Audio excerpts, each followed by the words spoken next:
So apparently, when Trump wanted to annex Canada and make it the 51st state of the United States, apparently that got stopped by King Charles. That is we don't know anything about this. We're going to learn about it in this clip here. But that's just a crazy situation to imagine.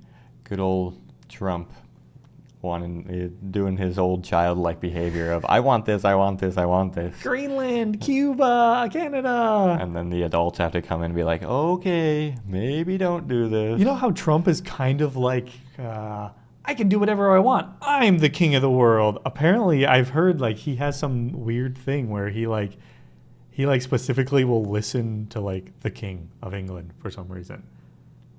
That's so interesting.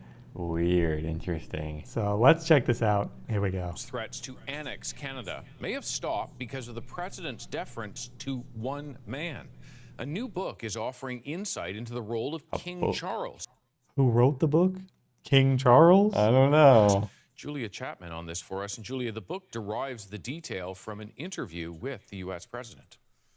That's right, David. This is a book written by Robert Hardman, a British journalist and royal commentator. It's mostly about Queen Elizabeth II, but it does also touch on King Charles.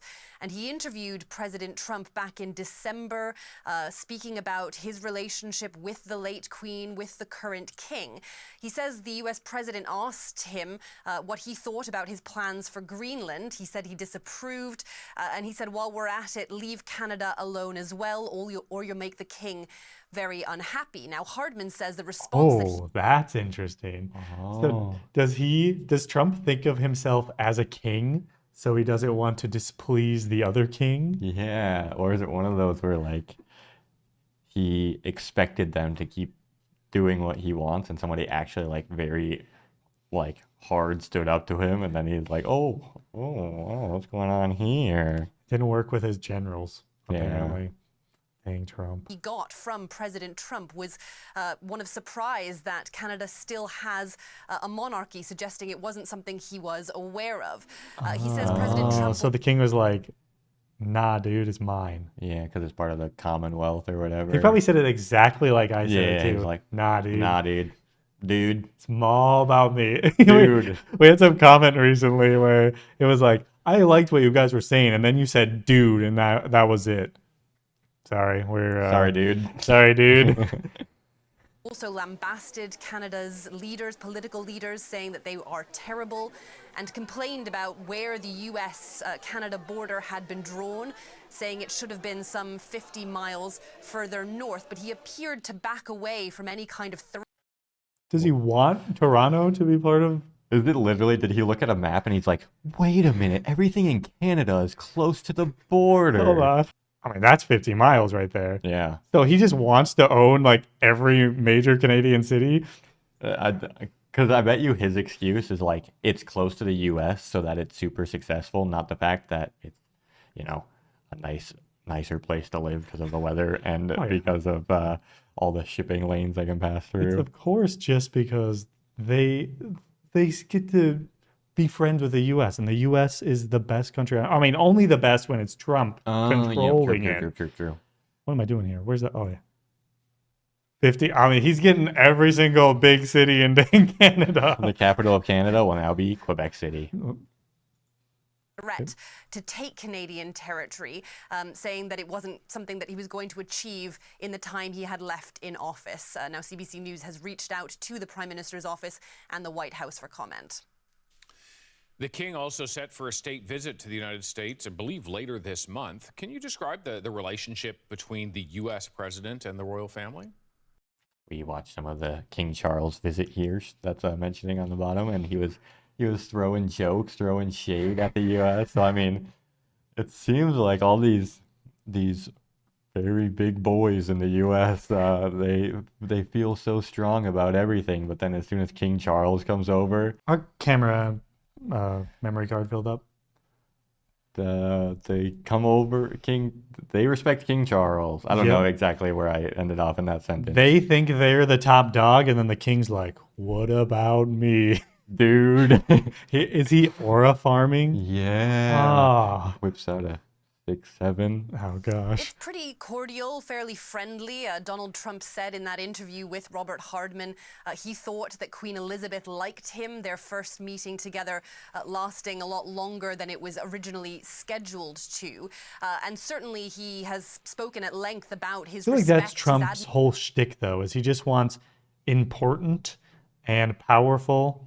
And they're powerful, I guess. They don't have it like it's not like they control the country anymore. They're just extremely rich. Yeah, so he just wants powerful and rich people to like him. Yeah, because right there, it's not even mentioning like, oh, I think this will be good for our country. It's they liked me. They like me. I mean, he always said that like Putin probably says nice things to him, so he thinks Putin likes him. Xi Jinping, Kim Jong-un. It's like very easy, I feel like, for any decent politician or businessman or whoever to butter Trump up. But isn't that like most of politics and even like business is just like you go into your meeting, it's all smiles. Ha ha ha. Yeah, we look forward to this. Oh yeah, this is all great. And then behind the scenes, you do all the bad stuff. Apparently Trump does that too. Yeah. But you'd think somebody like that does it professionally, or he would expect it done back to him. Yeah. But it seems like it works every time anybody ever does it.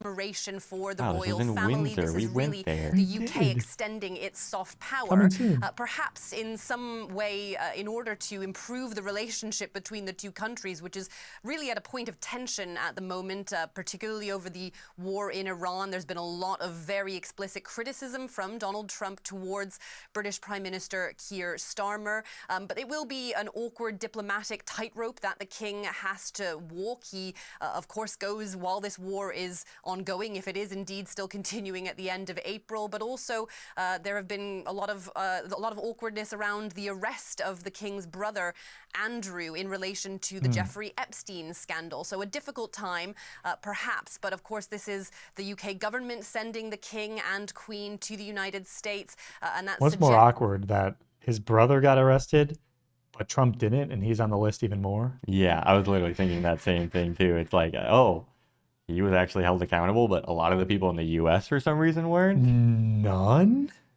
But I don't think a single person was arrested. Yeah, what happened out of all of that? The whole Epstein Nothing. thing.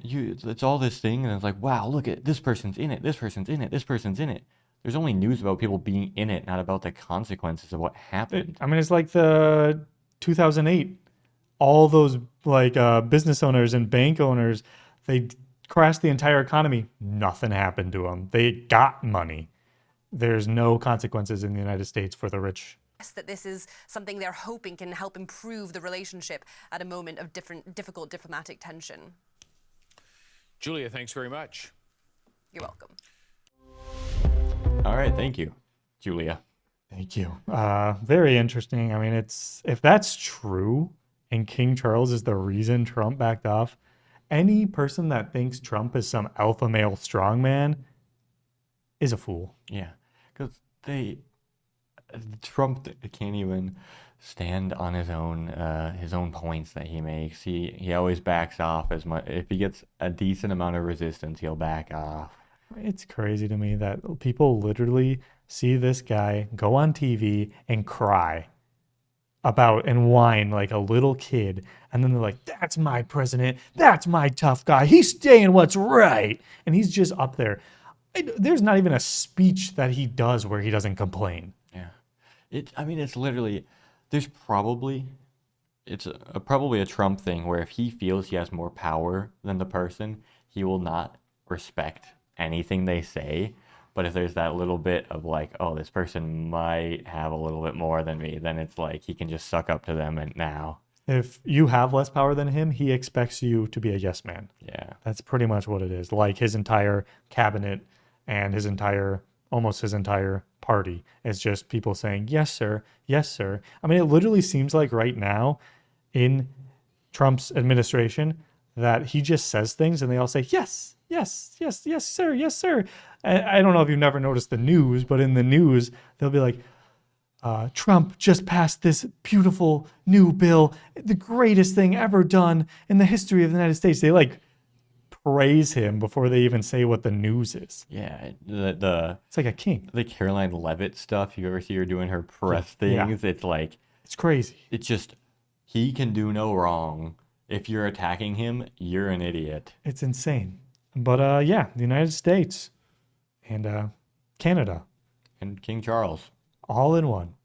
See you in the next one. Goodbye.